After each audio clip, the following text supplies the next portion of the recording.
This is not a test. Repeat, this is not a test. An extremely dangerous entity has been detected in your area. It infiltrates people's minds and copies the images it finds there. It can take the form of anyone or anything.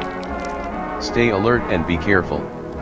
Citizens are advised to avoid all direct eye contact with unfamiliar individuals, including family members, friends, and emergency personnel. The entity does not imitate behavior perfectly. Victims have reported delayed blinking, distorted speech patterns, and unnatural smiling before disappearance. Do not respond to voices calling your name from isolated areas. Do not trust memories that suddenly feel unfamiliar. If someone claims to know you, ask them questions only the real person would answer.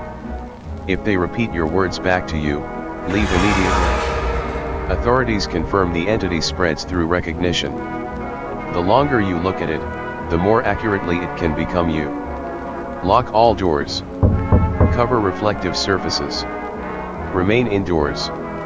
And remember, if you see someone standing completely still outside your home, do not let them in.